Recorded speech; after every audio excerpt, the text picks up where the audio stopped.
guys, today we are doing 1 hour of Plague. Because she's in the tome, I thought it'd be handy for you guys to have an hour of just Plague gameplay, relatively unedited, so you can see all the decisions I'm making, learn a thing or two. It's going to have plenty of builds in it as well, so hopefully this will help you out. If you check the timestamps, you can see what the build is, jump towards the gameplay, leave a pause, come back to the video later on, hit the thumbs up button, subscribe if you haven't, because 55 of you aren't subscribed, and enjoy the video. So for the first build that we're going to be doing, this is essentially a snowball plague build. It utilizes the Trickster's new perk, Starstruck, which makes the survivors exposed when they are in your terror radius whilst you're carrying a survivor. So the idea is that we bring an apple add-on, which will give us an additional corrupted pool of devotion. We bring a charge speed add-on so we can use our power more frequently and easier. And then we have infectious fright and discordance to give us information at the start of the game so we can snowball as quickly as possible.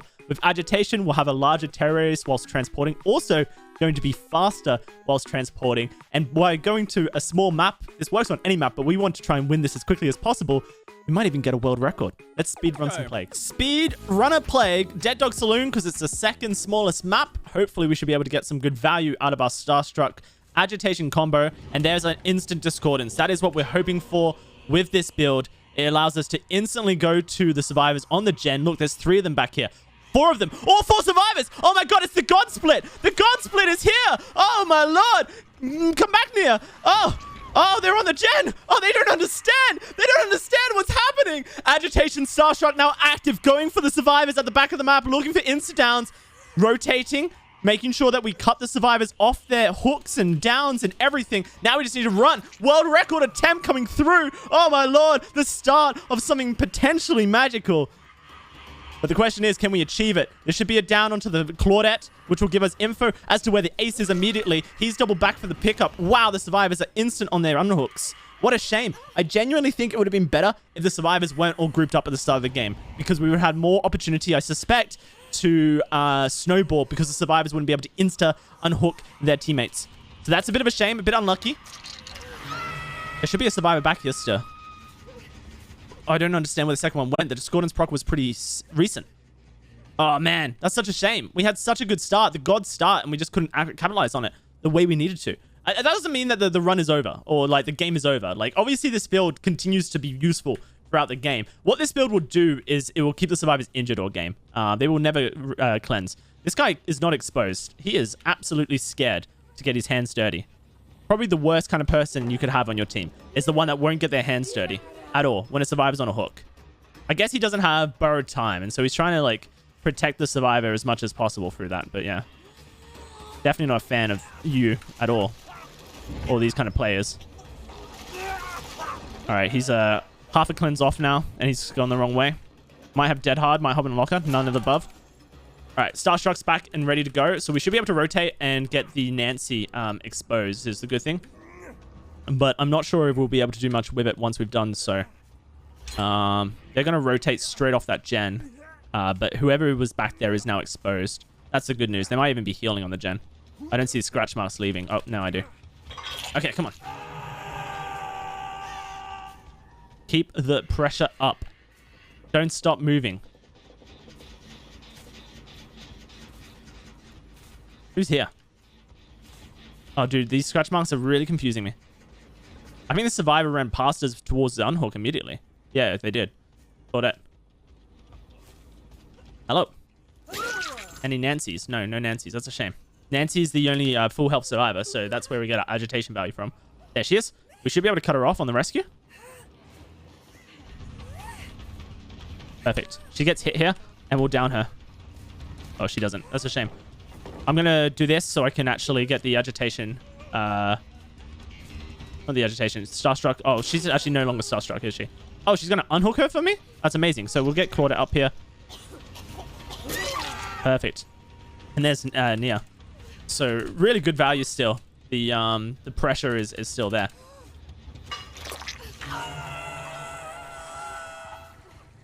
I wonder if Nia will come for the instant unhook, and if she does, we should be able to get back to the hook in time due to agitation. Yep, look at that. Speed, man.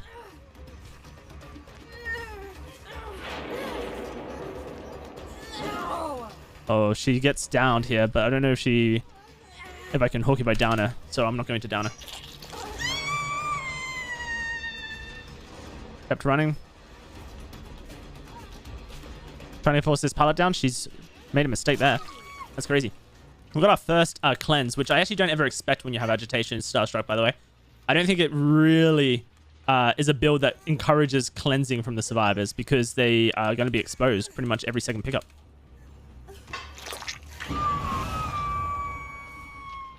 Okay, let's grab this. Look for some snowball off the ace. And the Nancy. We've gone behind Shaq by the seams of things. I can see Claudette's up on the gen. It's only 25% done. There they are. Healing behind that rock there.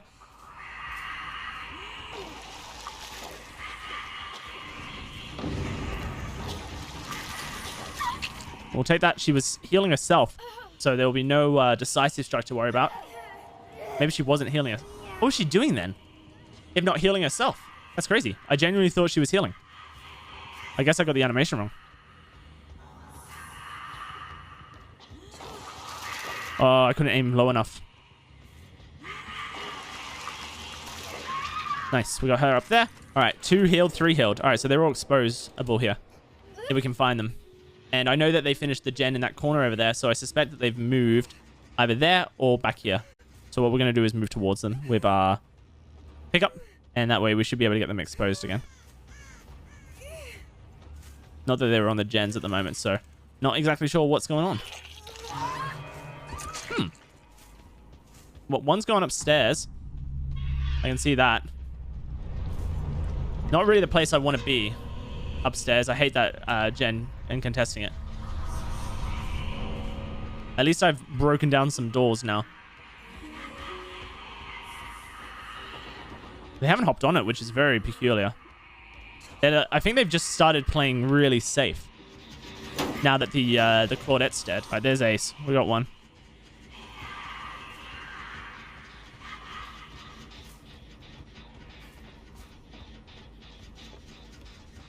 Ace has a key. Interesting.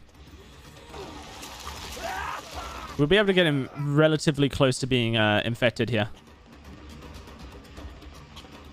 Weird that you would ignore the window. And then drop down, which is just an insta state. Very strange. And both these guys will be exposed now. We're going to hook as quickly as possible on this this hook in front of us, so that we can then go after this Nancy who's running off.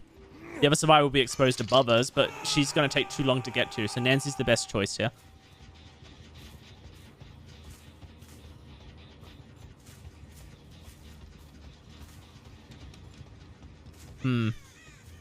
Maybe Nancy got into the shack?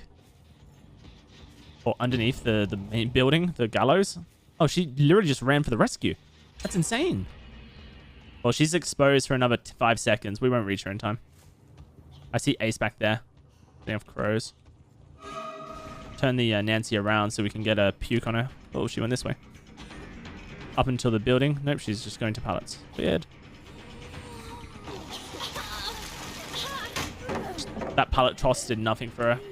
That pallet toss actually just put him in more danger instantly.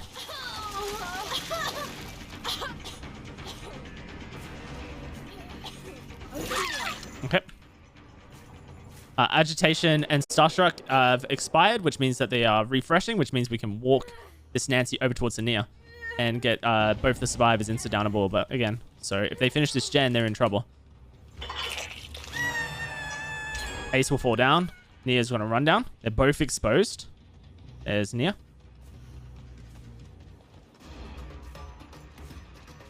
Nia's going to go down. And then we should be able to double back for the Ace. Because Ace has a key, so he is actually a priority at the moment for that reason. But maybe I just go for the Nancy instead. Decision to run this direction. It's such an unsafe pallet. She picked up the Nia. You can still find Hatch pretty easily.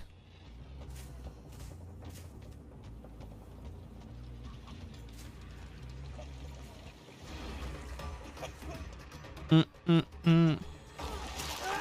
won't find it up there, though. Force him towards the pallet.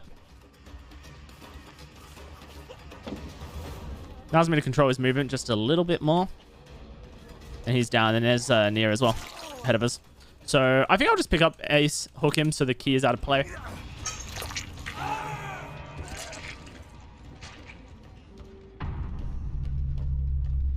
Need to hug the corner. She's doubling back for Nancy now, I suppose. Nancy's crawling. I can see where she is. Good pickup. Nope, she's not covered at all. Okay, well, GG. Alrighty, so the next build that we're going to look at is Otstaver's win streak build for the Plague. If you guys somehow don't know about Otstaver and his win streaks, he does them without add-ons and just perk setups. And the goal is essentially to 4K the survivors or 3K with a Hatch Mercy. And so this build consists of Discordance for your early game information, and obviously throughout the game you're going to get good information from that as well. Then you have Ruin for your gen regression. Undying protects the Ruin, and then to further protect the Ruin you have Retribution, which is also going to give us information when the survivors eventually cleanse our Undying as well. And because of Plague's ability to down survivors super quickly with her red Vom, or find a survivor out of mission position with her green Vom infection, then Retribution can be really valuable. So let's see how this goes. For, I guess, record's sake, Otstaver managed to get 102 wins in a row with this build. All right, here we go. Unwaste of Misery. Slightly difficult Macmillan map. Maybe like the second hardest Macmillan map from my own perceived difficultness of the maps. We've got a survivor who spawned on this totem, and we are right next to it with a red Vom. This is one of the things you need to learn about Plague, especially if you are running only one red Vom because you don't have Apple add-ons, which we don't because we are playing perk add-onless, right? Is that you need to learn... Oh, wow, he had life. You need to learn when to utilize your red Voms, when to activate them, when to pull them. And when you spawn that close to a survivor who's just doing a totem next to you, that is definitely one of the times that you do it. This guy is very bad. We also have a survivor on this gen back here, so we're going to down the Jake. And since we have half of our Corrupt Purge still active, we're going to look to transition. We are running Ruin, remember. So Ruin is a perk that will regress this gen when the survivor's not working on it. You can see the Kate with her crown hiding. And now we have Retribution thanks to that cleanse. So what we can do is use our Retribution with our portion of the red Vom still active here and go towards the survivor who's looking to pick up Jake. And I can use this heal here to hopefully knock him back down as soon as he gets healed off the Nancy. So that's the idea at least, but he has not recovered. So that will not happen. So very unfortunate for the Nancy who's just trying to help a teammate out. And she's going to take a hit here for her efforts as well. So that's Retribution coming up handy as well. Whilst we have our red Vom, if Retribution activates, nutty value on a map that's quite big like this. So we can Vom on Jake and he will infect over time. Always Vom on survivors whilst they're on the hook. There's really no reason not to. Kate's injured, Nancy's injured, and Kate hasn't left this loop. So we are going to look for her. Behind this hill here, perfect. Wait a Dead Hard out. No Dead Hard, amazing. We don't have any good hooks that will help us control the map. Oh, we do. Never mind. This one in front of us. Because it's so close to Jake's hook, we are always moving towards an area of the map we need to contest. And we can Vom on the Kate here. And potentially even stop this Nia from finishing the gem behind us. So we'll do both those things hopefully in the same motion.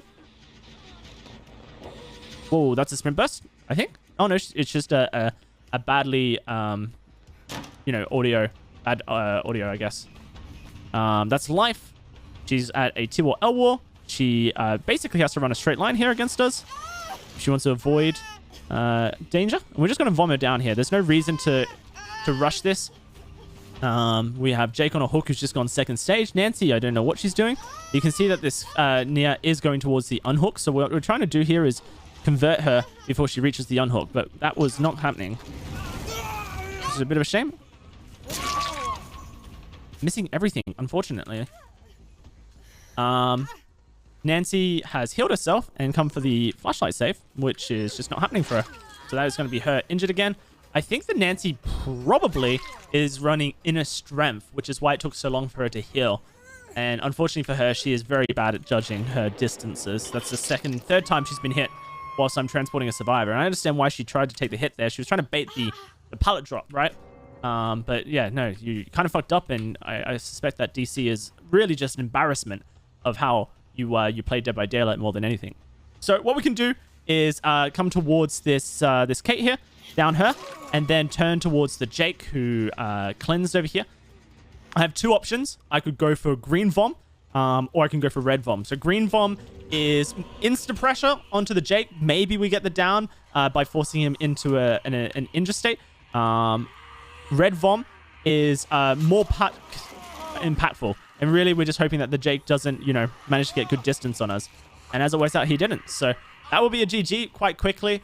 And you can kind of see the structure of this build, right? The Retribution paired with Ruin gave us so much good value. Undying makes sure that we don't lose either of those two perks early. And we can just snowball games real quickly. And obviously, if that Nancy didn't DC instantly, then this game would have been died as quickly as it did. But it was going that way anyways because of the perk structure and how quickly we were able to generate pressure. So this is a build that I believe Odstava made popular, and then I kind of showed it on my stream, and then Tofu saw it and he's like, DOWSEY made this crazy good build. It's like, well, no, but he gave me credit for it. I think Odstava originally spread the good word of this build, and obviously someone else probably came up with it. It's called Gen Assassin Plague. You use two add-ons here to make this work. Iridescent Seal, which makes it so that whenever a generator is completed, your Vile Purge will become Corrupt Purge. So a generator completed gives you Red Vom.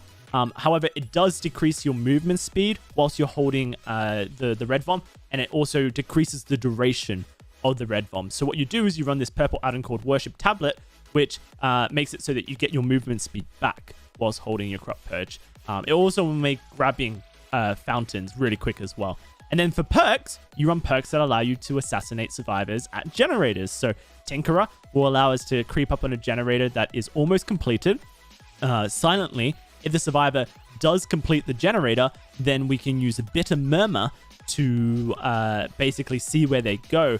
I'm not going to use Discordance. Discordance is a good perk, but actually there's a better one for this build, and it's Cruel Limits, which will actually just block all the vault points around the area that the generator gets completed. And then Infectious Fright is kind of a little bit redundant because we should be able to know where the survivors are with Bitter Murmur, but it might come up in handy time to time, and hopefully we should be able to assassinate some gens with this build. So let's give it a go. Time to assassinate some survivors on generators. We'll see what we can do. Azeroth's Resting Place is a map where the generators are very spread. Wow, this is actually a ridiculously killer-sided spread that we got here. We got 1, 2, 3, 4 generators all kind of bundled up onto the left side of the main building aspect. So that is very, very ideal for us. And this will actually help our build out a little bit. Not because we'll be using our build necessarily to sneak up on survivors. You can't really do that on Autohaven maps as much as you would like to. But what we will be able to do is when we do get a generator completed, we will be able to utilize that generator pop very nicely with Iridescent Seal to I guess, assassinate some survivors. It seems like most of them spawn on this side of the map. I know that the Adam and the Claudette will work in the gen. I think that I saw a second survivor just crouching around this rock. So what I'm going to do is I'm just going to Vom, and I'm going to rotate to the other side of the map. The survivors have come to this side of the map, have pushed into this side of the map now because I have came to their side. So I need to essentially match pace here just a little bit. We're about to get our red Vom. That's Tinkerer. So what I want to do is I want to infect the Kate, and then as soon as that gen gets completed, I will get red Vom and transition. So I'm just trying to get her as close to infecting as possible so I can do that. There she goes. And I get red Vom in just a second here, guys. There it is. Now I'm red Vommed. Fuck. The gen blocked me. Such a shame. All right, well, Adam's on this gen in front of us, so let's just transition to him. Man, these guys rotate off gens very quickly. I think we've got a team of survivors that are half decent, half capable. It will be a pain to deal with on this map specifically. We still got Adam here, so we can hit him.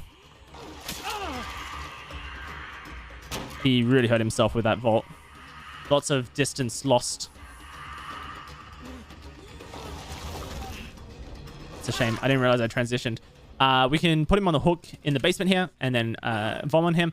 And as the survivors slowly work their way to our side of the map, they're going to basically be giving us red vom. So we don't ever have to play around fountains. As long as we're infecting the survivors, they will eventually have to cleanse themselves, but they may not want to cleanse because they will just expect that we won't have pools of devotion if they don't cleanse. So this is kind of the added bonus, I suppose, of this build, is that survivors, typically they don't like cleansing if they don't have to. There is really no reason for them visibly to want to cleanse based on our perk setups. And so I suspect that they won't, is kind of the blessing, I suppose, of this build. So Kate was injured and working this gen, still infected. It's almost done. It's almost at that lovely 70% where you get Tinkerer. Survivor has managed to rotate all the way across the map very sneakily and get a cheeky rescue here on Adam, one of the two Claudettes. That's the Tinkerer, so we know the gen's going to be completed in about 16 seconds time. I'm going to go after this Adam, who has mispositioned, as Claudette didn't really want to help him out at all. Ooh, bad miss. That there. Ooh, they have two gens ready to go. Let's see what we can do with our red vom that we're about to get. And how this Claudette will play it. There it goes. And there's Kate on this gen here as well. There's the gen assassin coming through. She didn't know we were there because of Tinkerer. And we get 2 hits with red vom. And we get to save the red vom as well. We get to kick the gen.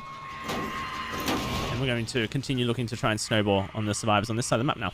Oh, one's back here. Right here. Amazing. Oh, nice dead hard. Still in a bad position. Oh, went right over her head. God, it's so short. And then the other 2 survivors are injured back here. Red vom is about to expire, though. So no need to worry about that. I'm just looking to push the survivors off the gens if I can. And get a couple of pallets for free whilst Kate is on the hook. She has dead hard, so we'll just have to wait that out. Ooh, I think she may have missed a miss. Yeah, she did. She tapped the locker with her dead hard, which is just enough for us to get the hit through the pallet. So we'll hook her and we'll hook Claudette. Adam can get the unhooks for free, which is fine. I don't mind. I'm just getting the gen pressure from it. We'll make sure she's infected and look for this this Claudette here. All this time, Kate's gen is slowly, very slowly regressing because we kicked it. And Kate has gone second stage as well. So really good for us. That's borrowed time. 6, 7, 8, 9, 10, 11, 12. So that has expired. When she rescues, she will lose DS as well. So we are just keeping that in mind. And doesn't look like she wants to rescue. That's great for us.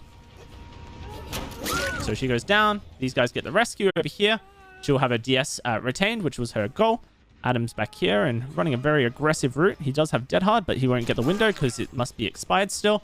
And maybe we should just hook Adam here. I think we'll let them get the unhook. Or not, because she actually went to her death stage on her first hook. So a bit of a shame for Kate, but excellent for us. All of that enabled just because of the unexpectedness, I suppose, of getting the red vom from generators, the Tinkerer giving us that value, a bit of Murmur giving us info. Such instant random snowball that is available with the Gen Assassin build. So we'll let the Claudette get that unhooked there, and we'll rehook this Claudette here who picked up, so she won't have DS because of that. Okay, you can moonwalk, but you can't play Dead by Daylight well, so I mean it's like the what's that thing, the game where it's like can have this but can't do this. Well, she can moonwalk, but she can't actually play a good game of Dead by Daylight. So I mean, can't have it all, I suppose.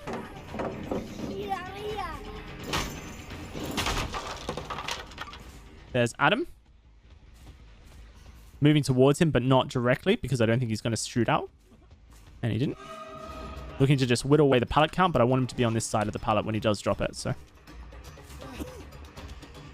Oh, that dead hard was totally unnecessary.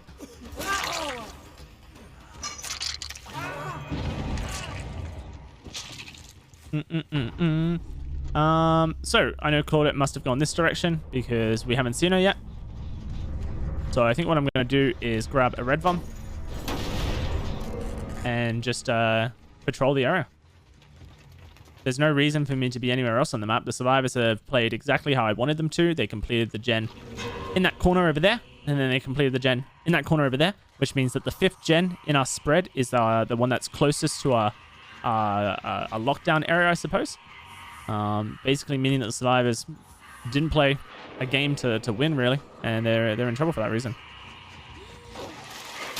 So we'll down her, and since this Claudette cleansed in a very easy to find location, we'll go find Claudette as well. To keep the pallet. And she's left the shack already, so she didn't force me to kick anything. That worked out in my favor. I got the pallet out of her, and I get the hit on her in just a second as well. It gives her a bit of movement. She gets the pickup. Down you, who doesn't have dead hard, and then snipe over here for the other Claudette. 1, 2, 3. Can I through that? That's a really hard shot. I don't think it's possible on Plague. It's possible on other killers like Death Slinger. This is a really long rock loop. Very difficult to get the head trap there, but it is possible. Remember, she has dead hard, so she's probably going to play that around it. Yep, just continuous loop. Makes sense. We're actually out of red bomb now, because incense makes it so it doesn't last very long. Make sure that we loop in a direction that forces a movement to be bad. She's going back towards her teammate now.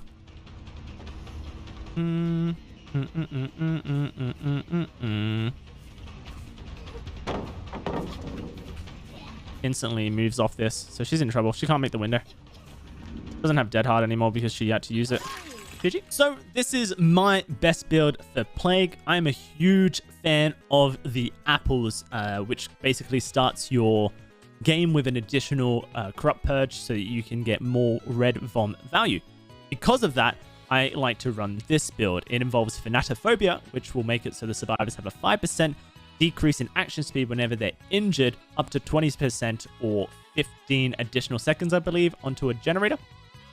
With that, we'll be able to utilize Ruin to regress gens when we push the survivors off it, Discordance to find groups of survivors to infect them quickly or down them quickly with our apples, and Infectious Fright to snowball. This build just basically has a lot of different elements that really lean into Plague's kit, and with the apples you can snowball quite heavily. So hopefully we can showcase why I like this build the most for Plague. This is a great map, one of my favorites.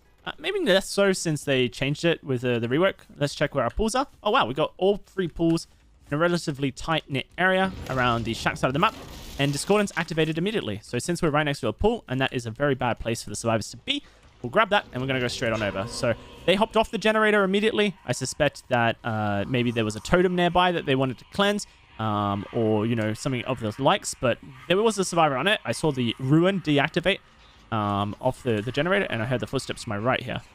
There you are. Camping a pallet versus a Plague, never a great idea. We're just going to hold our Vom here and wait till we wrap around the locker. Oh man, unlucky loop. So there's a couple things in this loop that are actually hurting our ability to hit the survivor. One of them being the lockers. The lockers have wide hitboxes, and that hurts a lot. Oh jeez. Half decent survivor. Alright, well, there's the second survivor that ran off this direction. Then we can just pivot immediately. One's on this gen here. Window is not here. That's great. We did lose our Ruin nice and quickly, which is a bit of a shame. This Feng has gone left. So because of that, we're going to go left as well, outside the building, and we'll find her instantly. And that's great. We have two survivors in that back corner. So what we're going to do is make sure that we hook the Fang next to our red Vom here and go straight over to those two survivors. Don't have to do that anymore because Kate has come towards us. She is saboing for no reason. There are plenty of hooks available to us, so that does literally nothing. And so we just grab this here. Kate went into the jungle gym to our right. And past it. Over towards Shack. Near... sorry, Elodie is getting the rescue. That's a borrowed time and a hit. Great. Looks like Kate must have come to the shack. We're going to just pre-vault and try and catch her at this this window here. Ooh, that was a weird window hit. Oh, over her head. That's just me having bad aim. We literally won that right there. But it's just an unfortunate scenario where I just missed aim a little bit. Still get the down. We have the second down. We could hook basement if we wanted major control. It would be a really good idea. But I'm not too into it right now, so I'm just going to go for this Nia, whilst I have my red bomb still active. I aimed a little bit to the right in case she tried to pre-aim away. Nice. We held for a nice long time, so we get the down on her even through a dead hard. And we should be able to hook her pretty quickly and go for some green bombs in just a second onto both the Kate and the Nia. I'm a bit concerned that Elodie, I believe Elodie was the one who just screamed upstairs, will get the rescue before I reach them. Yeah, and that has happened. So, oh, it's Feng actually who came for the rescue. So because Feng came for the rescue, she ended up infecting the Kate for us. That's nice of her. Alright. Something that survivors don't always consider is that you might come out this window here. It seems like the Kate has misplayed. Feng has pre-pathed all the way over to the T or L here for that reason, so that's good for us. Pushes her to a bad position immediately on the map. Let's see if she looks for red lights. Nope, she doesn't. And because of the infection, we get good info as to where she is, so she goes down here.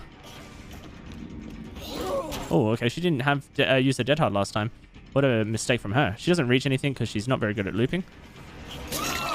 Does say a lot about her decision making, I suppose.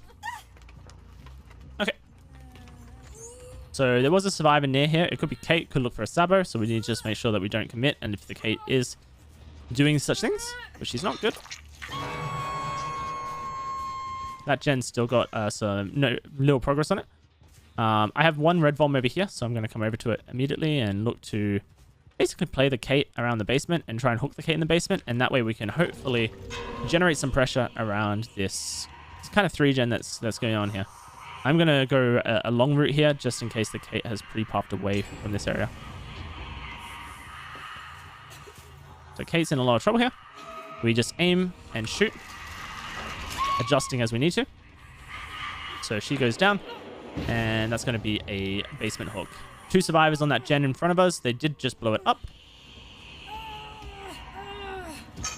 So we'll have some red bomb over there now. And so this game here is all without ruin for the majority of it, by the way. Remember, the survivors did manage to get rid of our ruin nice and quickly.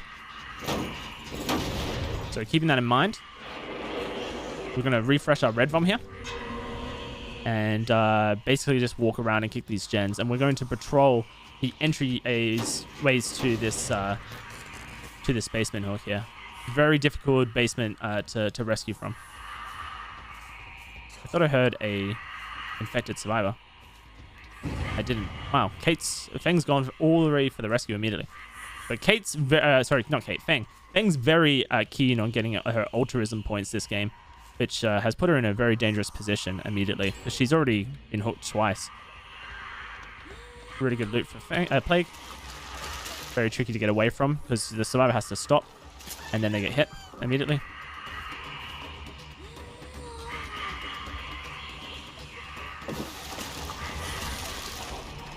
Unlucky, but she goes down now. She can't loop that forever. And there's no need to hook her in the basement, so we'll just walk her out. 2 survivors on that gen over there. We need to make sure we get there as quickly as possible. One of them just... 3 survivors. Oh, no, maybe Kate tapped the gen and then... Nope, I think that could have been actually... Yeah, all 3 survivors here. Cool. So they're all grouped up. That's nice.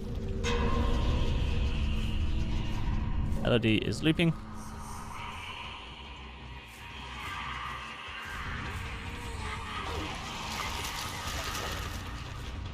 Nice pathing.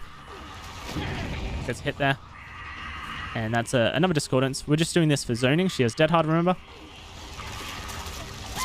So we just zone her into an area where her dead hard is useless. And now we can walk her back towards the area that we're trying to control. Survivor is on that gen. That's fine. They have to push off it immediately because we're here and have red Vom. I was looking for a camp on the pallet, but she's not going for it. Pre-aim the Vom. Nice dodge, honestly. But she has to drop this and she's going to get hit for it. So I'm just going to path one way, push her towards the basement area of the map.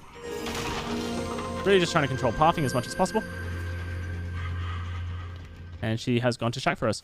So if they do complete this gen here, not at the end of the world. There's no pallet here, remember? So she will discover that very shortly. And she'll be in the basement. Which is... Oh, no, the pallet is there. My bad. Got that wrong. Nice little red light hide there, so that forces her to go the long way and drop the pallet immediately. Perfect. She has to hold pretty close here. And she didn't, so she hurt herself in her loop immediately. Already used her dead hard. Great. Instead of hooking at the basement, I will hook just out here again, which will give me control over the gen here again, hopefully. Oh no, it looks like the LED has been on it this entire time. But she'll hop off it since she's injured. Doesn't want to risk it. Okay. We need to make sure we bomb on the Nia. And I'm trying to figure out where the Kate might be after cleansing over there. So we'll check just around here to see if she has made it a long way around the building.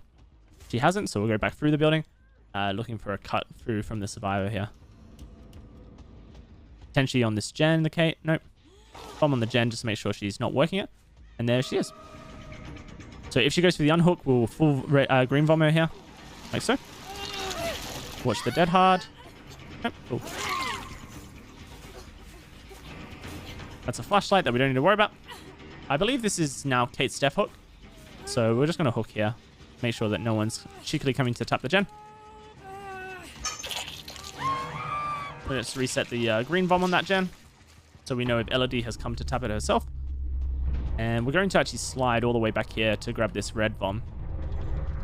Watching the HUD on Elodie. Top icon. If it turns green, then we know she's on the gen. So she's on the gen, it just turned green. We know exactly where she is. So we should be able to move towards her now and start contesting. There's very little pallets in this area now. So very difficult place to move away from.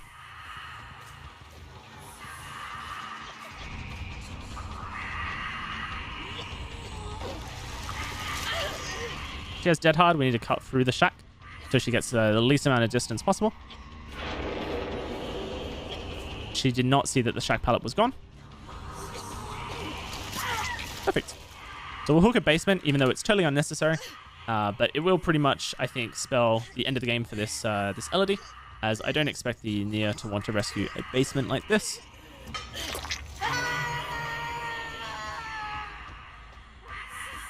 But if she does, that is very bold of her.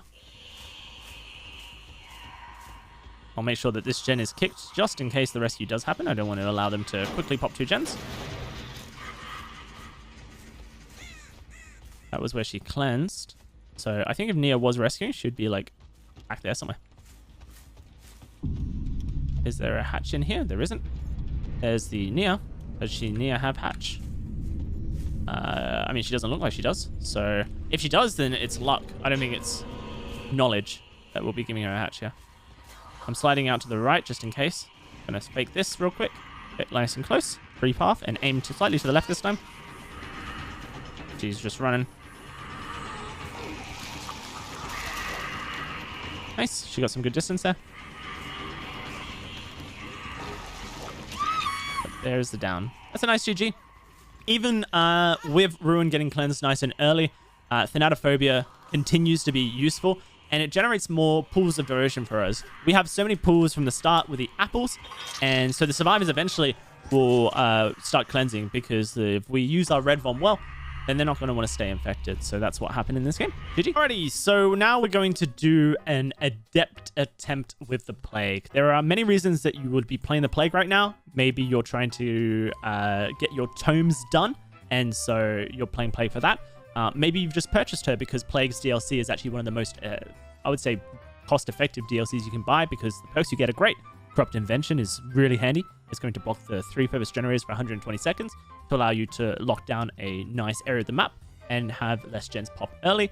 Infectious Fright, very good on killers that can snowball. I'm not a huge fan of Dark Devotion. I think it's kind of a meme perk, but it is quite fun in certain builds. So for this Adept, what we're going to be doing is running double apples. This is very purposeful because we have to play a very specific style if we want to get 4 iridescent emblems at red ranks, and I'm going to talk about that in just a second. Alrighty, so the reason that Plague's Adept is tricky to get is not because of the perks, because actually these are some really strong perks to have when attempting an Adept. It's because of the way the emblem system works and how you get punished when survivors heal and how you get punished when you insta-down survivors as well.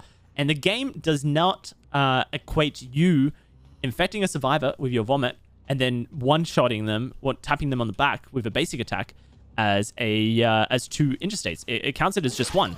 So because of that, we need to play a very specific playstyle. If you've watched my Grandmaster Adept series on YouTube, then you will know this playstyle that we attempt. What we do is we have to play basically M1 Plague, or we use our red vom to get downs. Now, I should have grabbed my red vom in this scenario.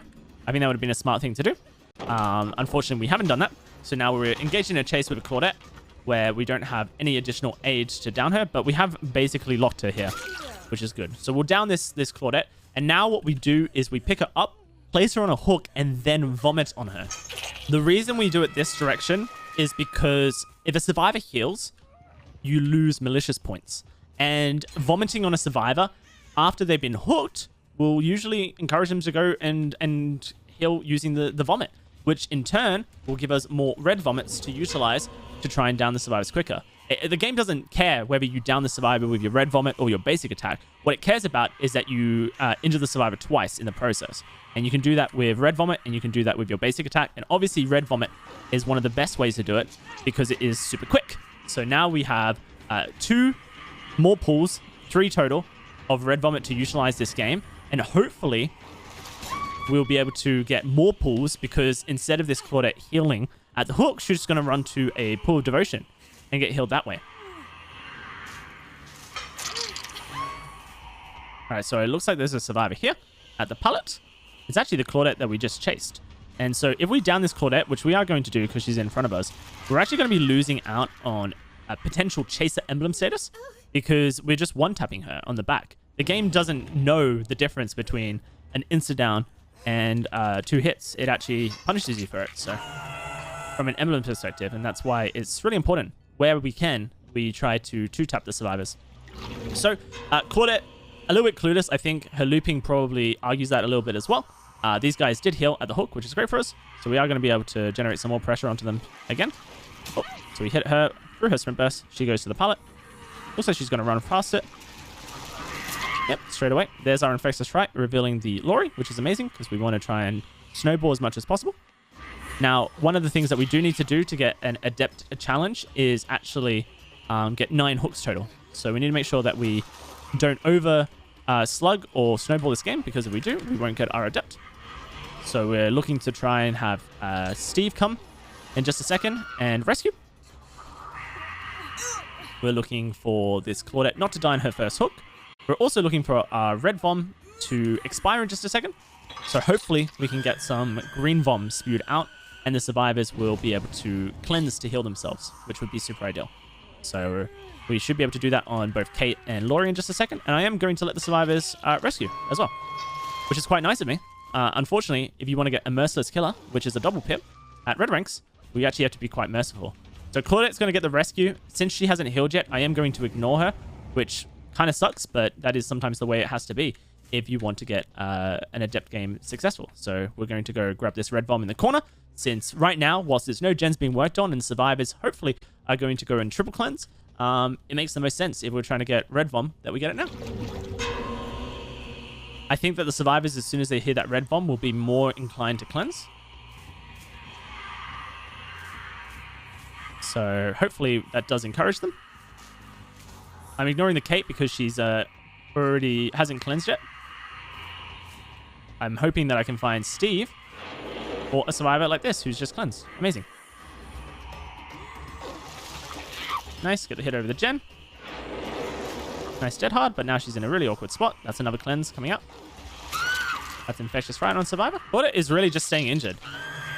Does hurt our Adept chances just a little bit, but I don't think it's going to be enough for us to fail, as long as we do contest the right generators. Oh, there's her cleanse. Hi, Kate, how you doing? Kate is what, dead on hook now? Nice, she dodged. We lose less distance by doing this. Make sure I pull that out before I lose it. And if I can, I would love to go cleanse Puke on the survivor over here. Both of them, in fact, would be great. More vom is always good. So I've hit both of those survivors now. And all I'm looking for now is a hook onto the Kate. And hopefully more red vom when I, in just a second here, grab this this fountain that Kate has put out. That's the first survivor down. We need to try and prioritize Steve now. If we don't, we're in trouble. So I think Steve went back to this gen over here. He did. And he will probably double back into the corner of the map. I'm a bit confused. Yeah, he did. He walked into this. So, oh, I've accidentally pressed M1. I guess that's a good tip. If you're ever trying to cancel a projectile attack, you can press your basic attack and it will do so. Re-aim the window. Oh, wow, it didn't hit him. I think I must have tapped the frame of it. That's a nice little prediction vom. At this stage, I think I have enough red voms around the map that I don't need to worry about collecting anymore. I got 1, 2, 3, 4. Nice. So we're in a really good spot now to kind of close this game out. I'm just thinking about the survivors' hook states. Steve's been 1 hooked. Claudette's been 2 hooked. Kate's been 3 hooked. So that means currently we have 6 hooks total, plus the Lori, who has been 2 hooked, right? So that's 8. I suspect now if we just start killing the survivors off, we win the game. And we should, in theory, get a Merciless Killer as well. So I'm going to target this Steve because he's here, but I'm actually not going to hook him. I'm going to slug him and hope that the Claudette comes for the rescue. And that will actually give us more Chaser Emblem status because you don't get punished for a survivor being picked up from the dying state, only when they heal. And because they are healing using the fountains, we're actually getting more lethality in our game. The game doesn't care how they heal, as long as they do heal. So there's Claudette getting the rescue. Great. We're going to allow for that to happen. Hopefully she commits, and she does. So that's another interstate that we can get out of Steve. No pre-pathing, which is very strange. I think they were both looking for the rescue, but obviously that's not going to happen. Basic attack. There's Steve shooting out. I think Claudette will try and hide in the corner of the map here. Yep. Oh. She, very creative pathing. And I think really lucky timing as well. Infectious Fright will give us a little bit of help in locating the Steve once we down the Claudette. Who's probably going to stay relatively close to this main building based on my pathing. Yep. And there he is. Steve over there. So as long as we get this down on Steve nice and quick, we should be able to end the game. And once we get to the end game, fingers crossed, it will be a Merciless. A double pip.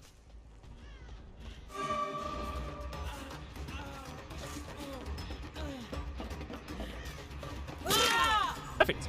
There it is. Merciless Killer is the match result, which means that we got 2 pips of progress. Since we're at rank 1, it will show that we got 0 pips of progress over here. But you can see that the 2 red pips here have been successful, and the 4 iridescence does indicate that. And we just really played into all of the things that was necessary. The 9 hooks, the chaser, making sure that we basic attack or red vom to down survivors, making sure that we only green vom on the survivors when they've been hooked, to encourage them to use the fountains to heal rather than their teammates healing, which then gives us more potential downing pressure. So really important that you play Plague that way when trying to get an Adept challenge completed, which seems really like, I suppose, counterintuitive, but if you want the Adept, then you have to play to the emblem system. So we're going to do the customary Undying Devour Hope build that we usually do in these 1-hour videos. The perks I'm pairing with it are Infectious Fright, one of Plague's unique perks just because it's so good for snowballing, and Thanatophobia. This has 2 features in this build. One, when we infect the survivors, they'll be injured permanently until they cleanse, and that will generate more cleanses usually, and if not, then they're going to have slower gen speeds, but also slower totem cleansing speeds as well. The add-ons I'm using, well, I must warn you, they're very addictive. It's double cooldown on Plague, you know, the yellow and the green version. And the reason these are addictive is because it's going to allow you to come out of your vomit on a survivor really quickly. So if you're able to get a full vomit onto a survivor to infect them, then you're going to come out of it really quickly for a basic attack. It's like the save the best for last of your power, if that makes any sense. Alrighty, so I'm in Mount Ormond. Alrighty, so we got Mount Ormond. No one likes this map as killer. And if you do, you're a sadist. One thing you can do with Plague, if you want to, is just vomit on the totems like so. That will infect them for 30 seconds. and you'll know that the survivor's on it. It takes a survivor 14 seconds to cleanse a totem, and thanks to Undying, we know that the Dwight over here is cleansing a totem. So he will finish that before we arrive, but he might hide whilst he's doing so. And if he does in the corner, he is going to get a nasty surprise. This is actually tap. When you make sure he doesn't get out of this little cubbyhole. And this is why you should never crouch in a corner versus Plague. An example.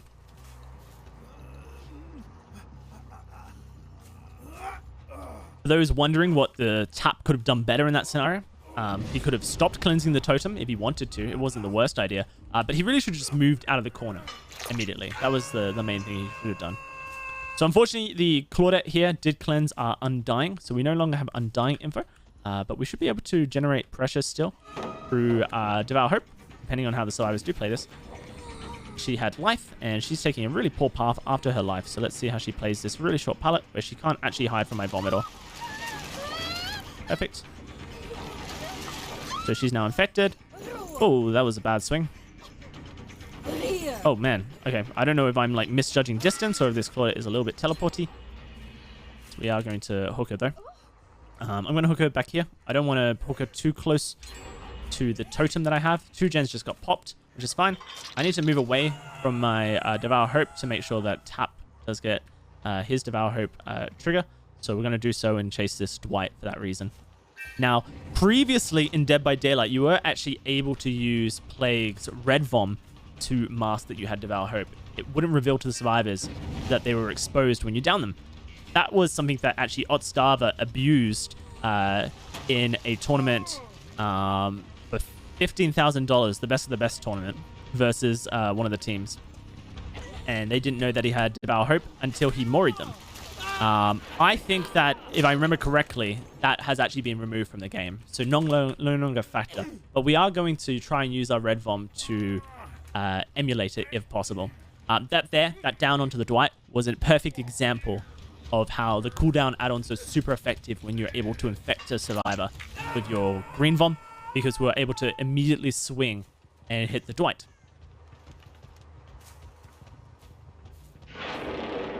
Alright, so we just got 2 cleanses for free, and a bird just landed over here, so we know there's a survivor back here. It's the Bill. Also, we have got to 2 stacks of Devour Hope, which means we're getting a slight movement speed because we've just hooked the Dwight, which is great. So we're able to down the Bill here. I want to just double check that no one is on this totem, because there was a second survivor back here. So I'm just playing it safe more so than anything.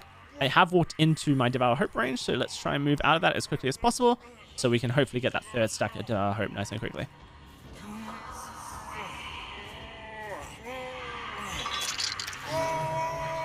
We got really unlucky RNG on our Devour Hope totem here, guys. So we're hoping to keep it alive, but I'm not convinced I'll be able to. But it's here. She goes down. Now, in theory, the survivors will not have information that they are affected by Devour Hope. In theory. I think in practice they will actually have that information. But you can see now that the Dwight will likely unhook this Claudette. And in that scenario, we should be able to come over here, grab this Red Vom, and prevent both the Bill and the Tap from getting too much distance away from us here. So 5 stacks of Devour Hope, nice and stacked up here. It is Tap. And I think we're just going to down him with our Devour Hope rather than our Red Vom. So just go for the basic attack here.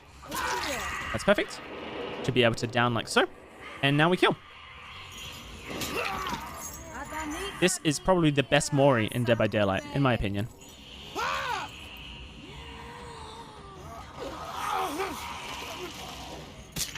I love it.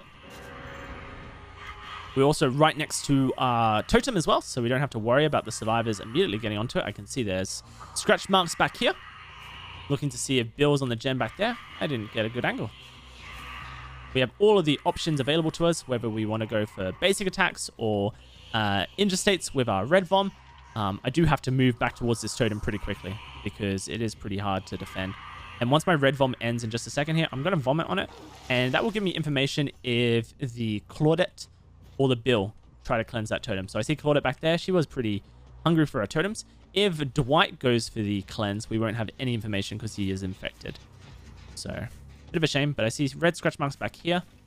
It's very difficult to see on the white if they've moved, but I don't think they have. I mean, they're on this gen. Yep, they've jumped out. 30 seconds has ended. So now the survivors will be able to cleanse that totem without revealing their intentions. So because of that, we are going to go and make sure that it doesn't get cleansed for free. Claudette's back there in the corner. I see her. Hello. Oh, and she doubled back into a dead zone. That is such a shame, Claudette. So she goes down. She's going to be our second Mori of the game.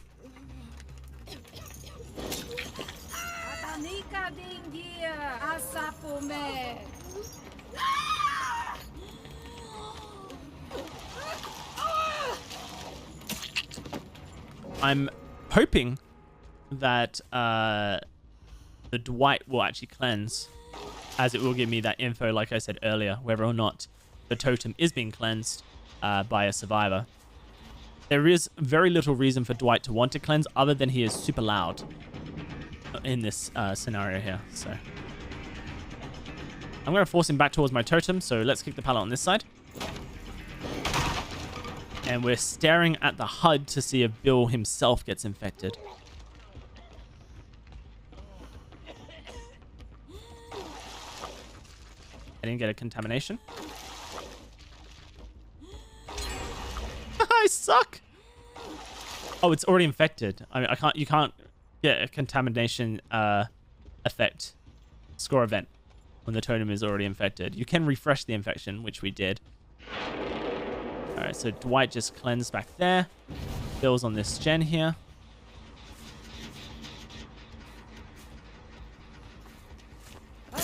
So he goes down now, leaving just the Dwight to either find the hatch or sit near an execute, I suppose.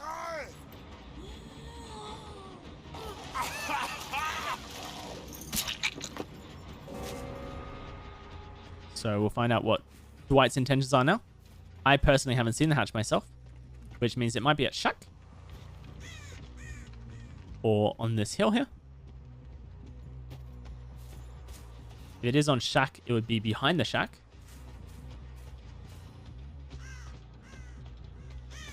But it is not there. So I think we've overcommitted this direction, which is a bit of a shame. And a little bit of a gamble that probably is going to result in Dwight finding the hatch.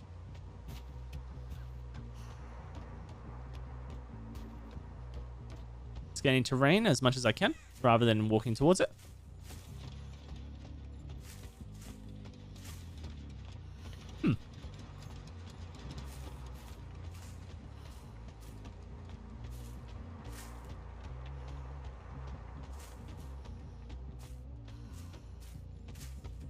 I have no idea where it is. I mean, I guess it could have been behind shack and I just didn't get close enough.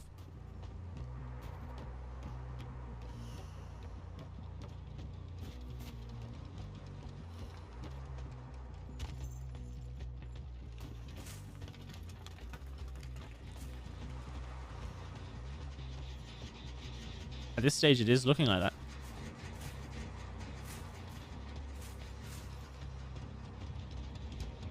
Yep. There you go.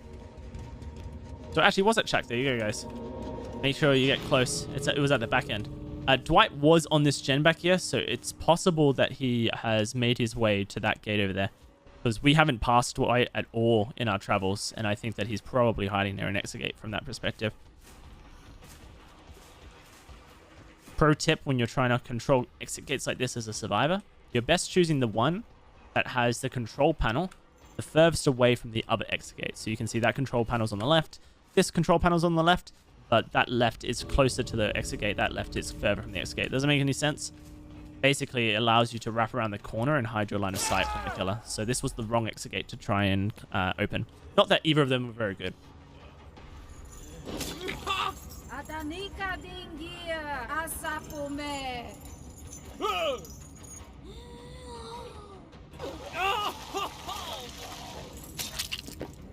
There you go. We managed to get a 4-man Devour Hope game on Plague. And like I said, I don't know whether or not the interaction with, Plague's red Vom hiding Devour Hope from the survivors still exists. But if it does, then it's really fun because you can get to that 5 stacks and then surprise the survivors with a Mori that they weren't expecting. GG. Check me out, y'all.